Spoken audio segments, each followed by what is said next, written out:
Hala da devam ediyor. Abi yaşadım ki 40 yaşında da yok, koşmayan, çok hareket edemiyor. Yine de o 45 dedik. 45'te de o pensiyanı temin edebilmedi. Şimdi de 50 diye göre inşallah atalar üçten değil. 50 yaş tamam olanda yolları bir 10%, 20%'e salacağız inşallah. Yine de Allah'ıma şükür eylemler. Çok şükür bugün Yaradan yaxşıdır. Mərhəmətlidir. Neymət verəndir.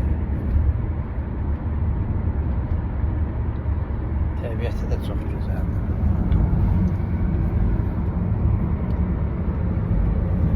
Biraz da belə çəkək.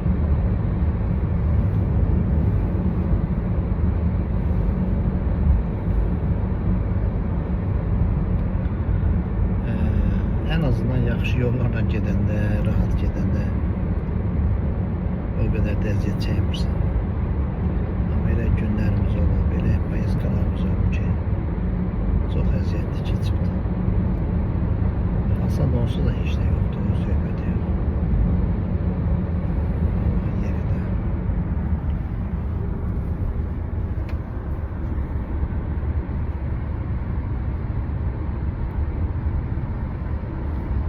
En çok adamı yorumsuzluğu. Beyin nabruskaya düşüyor.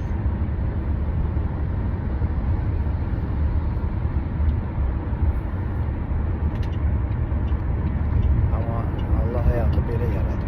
Koşmak lazım diyor, hareket etmek lazım diyor. İşlemek lazım diyor. İşlemek fiziki iş değil. Fiziki iş başka. Yani insan en çok beyin yorgunluğu. Münasibətlər, danışıqlar, iş prosesi, yabancı kültürlər, yabancı dillər, hansı dildə danışdığını bilmirsən, hamısı qatıb qarışdırırsan, bilmirsən, qarşındakı hansı dildə danışır, danışacaq, bekləntin nədir?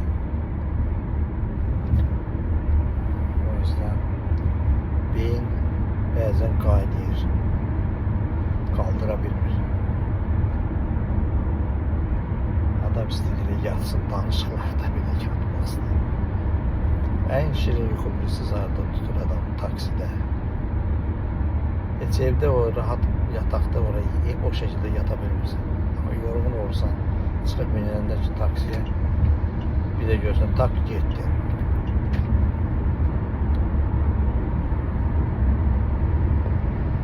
Allah her bir həyat nasip edir.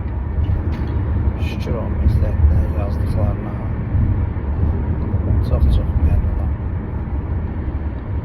Qurban olmalı. Və əziz Ramazan ayında özü xoşbəxt eləsin, özü sağlıq nəsib eləsin, işrastır versin.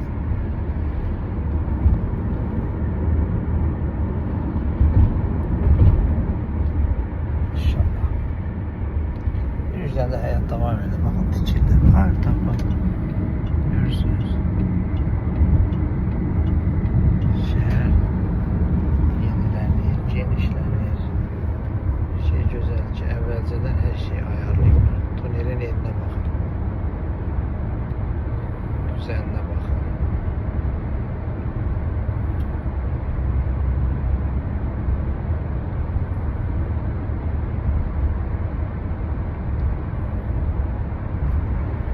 Şəxsən buradakı həyatdan çox razıyım. Yəni şəraitdən. Necədir? Yəni kimsə deyər ki, Çin çox gözəl yerdir. Hər şey əladır, yalan olur. Və yaxud da kimsə deyər ki, Amerika çox mühtəşəmdir, yalan olur. Və yaxud da Azərbaycan və yaxud Türkiyə baxır harada yaşayırsan, hansı bölgəsində, şəhərində də yox. Hansı şəhərin hansı bölgəsində yaşayırsan çox əhəmiyyətlidir. Gedərsən Milanda elə bir yerə düşərsən ki, dəli olub qaçarsan. Deyirsən ki, necə yəni Avropanın mərkəzi və yaxud da Fransada get 3-cü Kalçavoy, 4-cü Kalçavoy, 5-ci Kalçavoyda qorxundan yerindən tərpənə bilmərsən. Milanın özündə biraz arxa küçəyə get, Sumka əlindən alınır. Və yaxud da ki, təmizlik baxımından olsun, yol baxımından olsun, xidmət baxımından olsun, hamısı çox əhəmiyyətli. Burada da həmçinin, yəni yaşadığın bölgə əsas amildir. Yəni məhlə, yaşadığın məhlə çox önemli. Yəni genel olaraq neysə götürə bilərsən, deyirsən ki, bu şəhər yaxşıdır. Amma pis yerlərdə mütləqa vardır. Amma həyat təcrübə bir şey deyir ki, pisliyə bulaşma. Hər yer yaxşıdır. Yəni hər yerdə yaşaya bilərsən. Özünə əgər pisliyə bulaşan adam deyilsənsə, gedib sürtüşmürsənsə pisliyə, yəni heç bir problem yoxdur. İstədiyin şəkildə yaşayarsın. Burada da genel olaraq məsələn təhlükəsizlik, hər şey öz qaydasındadır. Bax, yol ayrışları çox mühtəşəmdir.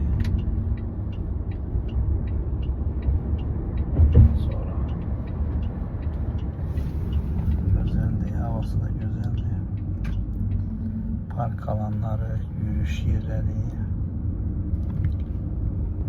velosiped üçün ayrı, hamısı ayrı. Sonra çox adam sual verir ki, yaşamaq üçün, pul qazanmaq, nə bilim nə. Birinci olsa, genel olarak %99 heç düzgün danışmır. Pulu necə qazandı və ya ən çox da iş, böyük məbləği necə qazandığını heç kəs demir. Pul qazanmaq da yenə də bu mənim şəxsi fikrimdir. Allahın əlindədir. Yəni o necə əlindədir? Bıraxır ki, sən hər qazana da bilərsən, qazanmaya da bilərsən, amma səndən şəxsi bir məsələsi varsa, səni yolundan azacağını bilirsə, xeyirlisini Allah bilir də, müəyyən bir səviyyədən yuxarı sənə verməyə bilər və yaxud da həddindən çox verə bilər, səni pisliyə batırmaq üçün, yoxlayıb, yəni yolundan azmaq üçün. Amma belə dünyəvi danışsaq, görürsənsə, biraz da şansın varsa, şans da çox önəmlidir. Dünyanın harasında olsa yolunu tapıb qazanarsın. Hara baxırsan, məsələn, hər yerə getdiyin yerdə, dünyanın hər nöqtəsindən insanlar bilir. Hamısı gəlib, görək qazanır, iş görür. Çox başarılı olanlar var, əziyyət çəkənlər də var. Hamısı fərqlidir. Amma insanlar o riskə gedir, çox zaman və onun bəhrəsini də görür.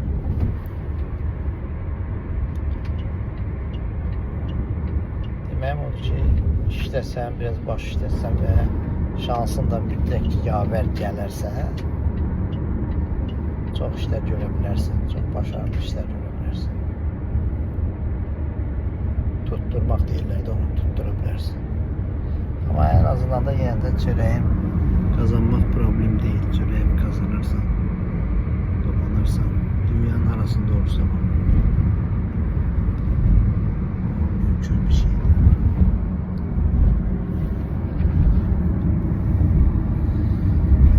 Dostlar, uzaq səfərdən gəlirəm.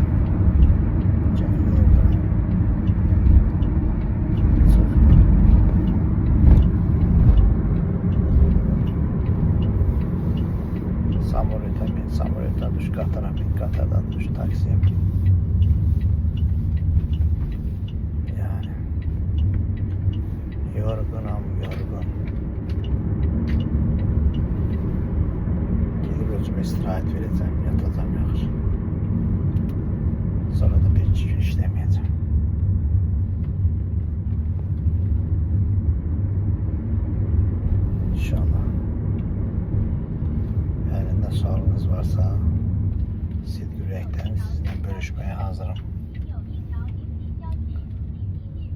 bir şey varsa müttek sizinle paylaşacağım. Hal-hazırda Çində olduğum için Çinlə bağlı tam məlumat verə bilərəm. Belədəki Avropadakı həyatlarla bağlı suallarınıza cavab verə bilərəm. Türkiyədəki, Rusiyada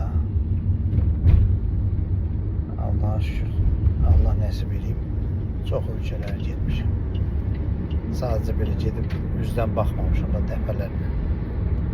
Ona görə də çox ölkə haqqında fikir yürüdə bilərəm. Nəyi pislik, nəyi yaxşıdır. Təbii ki, hamısında eyni dərəcədə bilə bilmərəm, amma bəzi ölkələrə çox yaşamışam, çox olmuşam orada. Bunlar haqqında fikir yürütməyə rahatçılıqla hazıram. Nə sağız olsa, can başına. Özü də təmənnasız. Biraz görürsən ki, çox adam gələn elə bir ki, istifadə eləməyə çalışır. Mən təmənnasız kömək eləməyə hazıram. Kömək də nədir? Doğru yol göstərmək, düzünü demək, öz böyük köməkdir. Neyse dostlar, mən az qaldım. İnşallah çatmaq üzrəyəm. Taksimizdə yazıb deməli. Həddiyə qədər yazıb 69-50. Evə kimi, yəni hardasa 10 dollar. 10 dollar yazacaq. Bəlkə də 12 dollar.